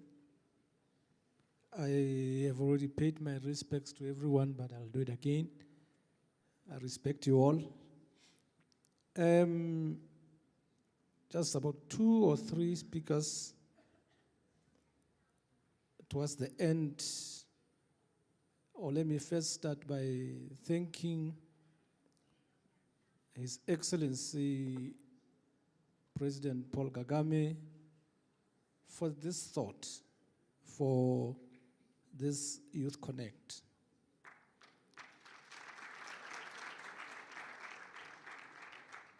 It is through him that we are able to come together, all of us as African children, young and old, to come together at least once a year to sit around and debate, find solutions to our African problems. The speaker who spoke earlier, he talked about policies. We really have to have policies, and it's through these dialogues, like the 54 Faces of Africa, that we get information from the youth, and we can go and make policies. But I want to urge the youth, we are the policy makers. Push us to make policies. In your own countries, everywhere you are, push us to make policies that are going to be helpful and help you succeed in life. And I would like to urge the policymakers, it's about time to understand that the African child, the youth, we used to say it is their future, but I want us to understand that it is their today, and then it will be their future. We have to get that mentality of not listening to them and thinking they'll tell us something sometime in the future. We have to understand that they must tell us something today. Somebody talked about the cobalt and the fact that the electric vehicle needs that. It's not only that. Africa is full of resources, but I'll give you a little history without being too political. It's a simple thing you do with everything. You take an apple, you want to throw somebody with an apple, if you're accurate enough, if it's a whole thing, he will feel the impact that you throw an apple to her or to him. You cut it into pieces, into very, very small pieces, and you take those pieces, you throw those pieces to him or to her, you'll not even feel anything. That is what has happened to Africa. That is what colonization has done to us. Africa has been cut into so many pieces, being countries, and we are made to not understand that we are brothers and sisters. And that is what has made us to be regarded as third world countries. Just imagine if we can connect all of us and be one. And the Youth Connect is one of the platforms that we have. I don't want to be too political. I don't think it is about politics here. One of the things that we should also look at is our girls, their mothers, the gender inequality that we have in Africa. We should turn that, transform it to gender equality. It is about time to understand that a woman has a brain just like a man.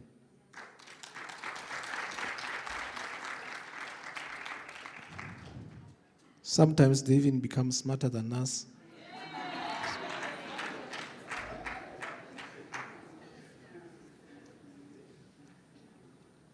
Let me give you a little bit of what we are doing in Lesotho.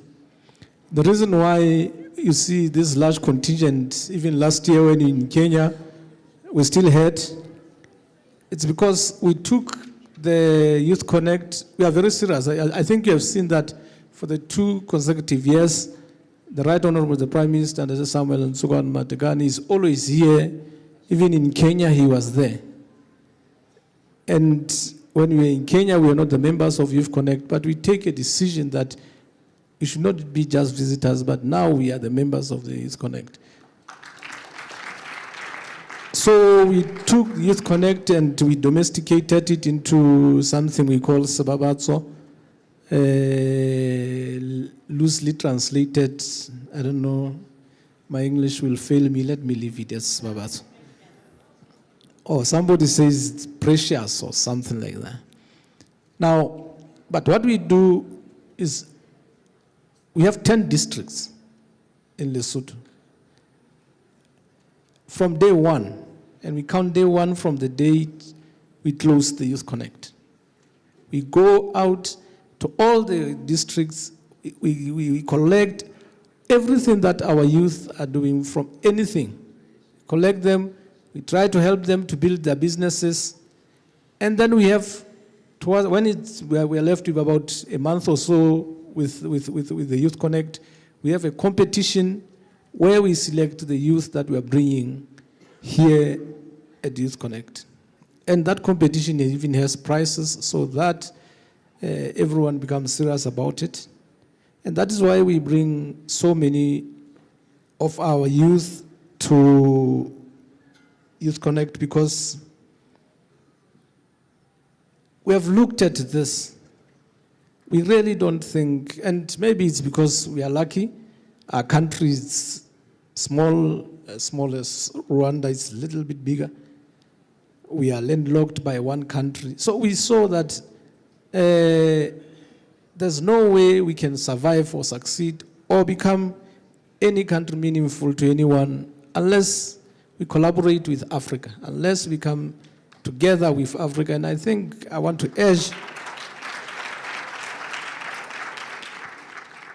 urge every one of us to, let's come together. Let's really take it up.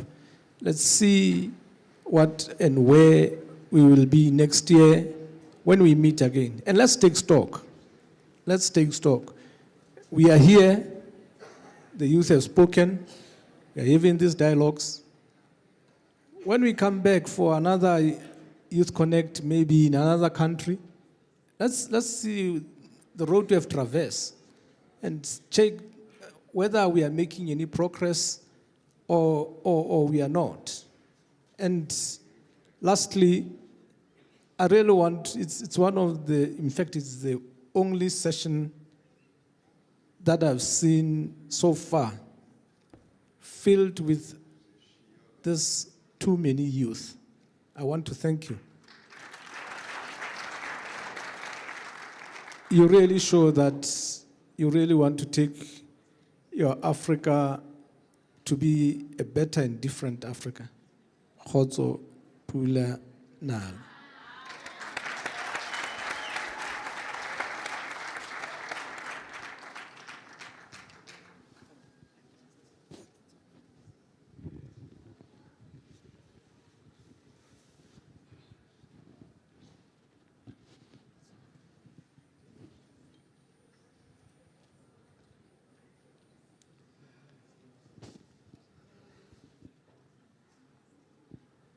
Wow, time has a way of flying when you're spending time with people you love and making the stories that are quite interesting. So, thank you very much to, where is my paper? We have come to the tail end of this event. It has been an interesting one. And from what I've seen, the youth are quite eager to share the table on which decisions about them is being made. But we are short of time today. And I'm hoping in future, like the gentleman here said, we are going to have so much more time to share this. Now, thank you very much to, first of all, the government of Rwanda for hosting us for this very amazing session. Everything about Youth Connect has been wonderful because of the government of Rwanda. And thank you very much also to the other governments present, Lesotho, Prime Minister. We also have Uganda, Congo, Sudan, South Sudan, Zambia. These are governments that were present in this room today. So you can imagine how heavy this was. And also thank you very much to the thousands. I don't know if it was mentioned that while we were collecting these stories, we got stories from over 20,000 youth in Africa. We had a very difficult time picking the stories that would appear in that magazine. So we indulged the help of so many people around Africa to help us narrow down to the stories that you'll see in that book today. And also thank you very much to the youth who took their time today to leave alone everything else and to attend this session and to also contribute to your voices. We have seen your responses through the Mentimeter. Ladies and gentlemen, this has been a heavy session. I have liked it. I hope you liked it too. My name is Edwin Odhiambo, and I've been your MC for the day. I'll now pass it to Lucy Ndung to launch for us the magazine.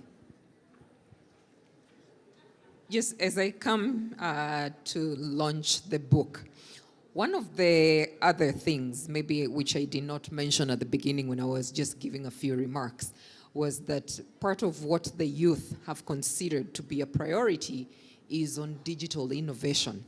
And these heavily, especially those stories that we got from Southern Africa, they consider that innovation, digital innovation, is a very important thing for them. So in the spirit of that, we're going to have our launch digitally. As opposed to launching the book physically, we're going to have a digital launch. And I'm going to ask Edwin. If Edwin can do the launch, I will ask the minister from the Republic of Sudan and to join me, please.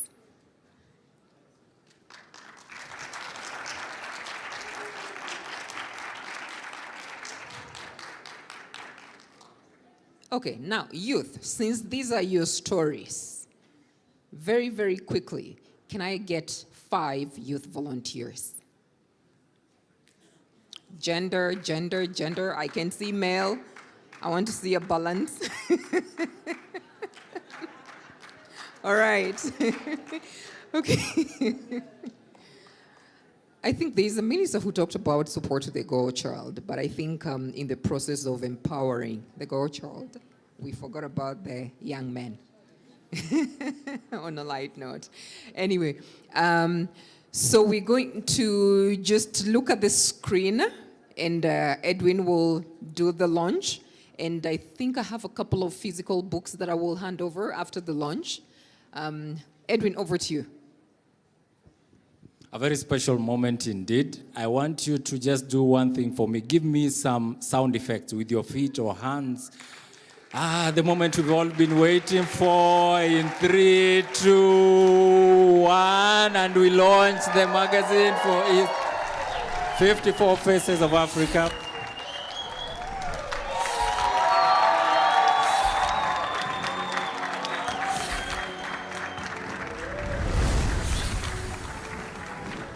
So this magazine has so many pages in it, so many amazing.